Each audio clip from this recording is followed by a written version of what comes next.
O Evangelho é aquele que alimenta o nosso espírito, né? Também. Então eu te convido, se você não faz, não tem o hábito, faz o Evangelho em casa.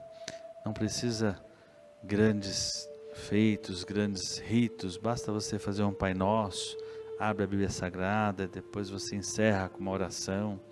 E nisso você está pedindo essa irradiação para o teu lar, para a harmonia do casal, harmonia dos filhos.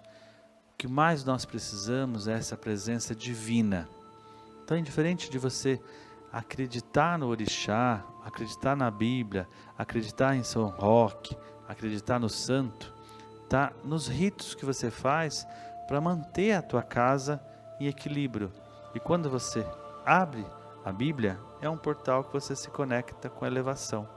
E isso te facilita a manter o teu cotidiano. Inúmeras vibrações nesse momento. Quantas pessoas a gente conhece que eram totalmente equilibradas, hoje estão sem chão, desestruturada, porque a vida deu uma transformada. A vida fez como o baloeiro pede na pipoca, no milho. Deixa de ser milho e vira flor. E para a gente virar essa flor, para a gente virar esse cristal, se transformar, a vida está nos cobrando. Mas nada de punição, e sim uma transformação. Então, se permita beber da mensagem do Evangelho.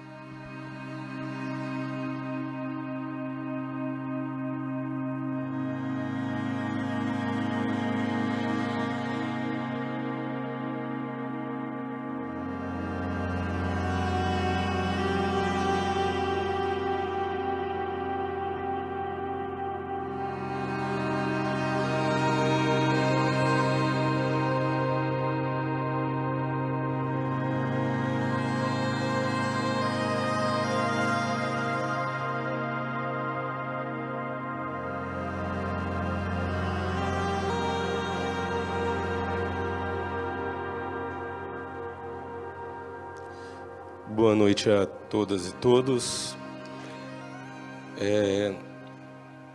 O Baloaê é sincretizado, além de São Roque, com São Lázaro.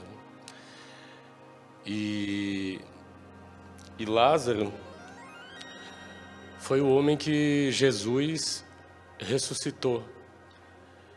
Lázaro tinha duas irmãs, Marta e Maria. Foi Maria, inclusive, que passou unguento em Jesus e enxugou os pés de Jesus com os cabelos.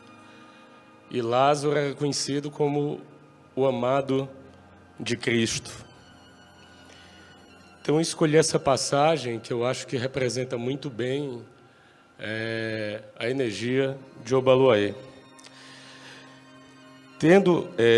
É o Evangelho de João, capítulo 11, versículos 32 ao 46. Tendo, pois, Maria chegado onde Jesus estava, e vendo, lançou-se aos seus pés, dizendo-lhe: Senhor, se tu estivesses aqui, meu irmão não teria morrido.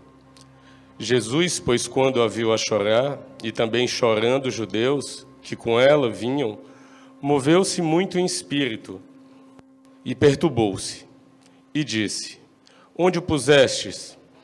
Disseram: Senhor, vem e vê. Jesus chorou. Disseram, pois, os judeus: Vede como amava. E alguns deles disseram: Não podia ele, que abriu os olhos ao cego, fazer também com que este não morresse? Jesus, pois, movendo-se outra vez, muito em si mesmo, veio ao sepulcro, e era uma caverna, e tinha uma pedra posta sobre ela. Disse Jesus: Tirai a pedra, Marta, irmã do defunto. Disse-lhe, Senhor, já cheira mal, porque já é 4 dias. Disse-lhe Jesus: Não tenham dito que, se creres, verá a glória de Deus? Tiraram a pedra de onde o defunto jazia, e Jesus, levantando os olhos para cima, disse: Pai, graça te dou por me haveres ouvido. Eu bem sei que sempre me ouves, mas eu disse isto por causa da multidão que está em redor, para que creiam que tu me enviaste. E tendo dito isto, clamou com grande voz: Lázaro, sai para fora. E o que fora defunto saiu, tendo as mãos e os pés ligados com faixas, e o seu rosto envolto num lenço. Disse-lhe Jesus: desligai-o e deixai-o ir. Muitos, pois, dentre os judeus que tinham vindo a Maria e que tinham visto o que Jesus fizera, creram nele, mas alguns deles foram ter com os fariseus e disseram-lhe que Jesus tinha feito. O Baluaê, no panteão iorubá, é associado à cura e, em algumas tribos, era associado à morte. E o que a gente sabe, como já disse o pai Elias, é que não está ligado, na verdade, à morte. O Baluaê está no trono da evolução junto com Nanã. E a morte, para nós que somos umbandistas, ela é uma etapa da evolução. Então, o Baluaê, esse sincretismo com Lázaro, eu acho muito interessante, porque após esse milagre, foi que os fariseus decidiram entregar Cristo aos romanos e crucificá-lo. Jesus sabia disso. No começo desse versículo, ele fala, inclusive, quando ele atrasa intencionalmente 2 dias a ida dele para Betânia, ele fala intencionalmente que essa doença era mais importante para a glória do Filho do Cristo, para a ressurreição, do que propriamente para a morte. E nesse mesmo capítulo ele fala que é o caminho, a verdade e a vida, e que quem crê nele viverá para sempre. Então, eu acho que assim tem tudo a ver quando a gente fala de Obaloaê. Obaloaê é cura para a doença, é cura para a doença física, é cura para a doença espiritual, é evolução. E o que a gente mais ouviu falar das pessoas nessa pandemia foi de pessoas buscando cura. Não só as pessoas que adoeceram, que tiveram pessoas queridas aí que adoeceram, mas muita gente que buscou cura espiritual, que buscou evoluir de alguma forma, justamente até num tratamento preventivo, para não adoecer do corpo, né? A espiritualidade sempre diz que primeiro adoece a cabeça, depois o coração, depois a alma e depois o corpo todo. E eu acho que o Baluaê ele traz a cura em todos esses sentidos.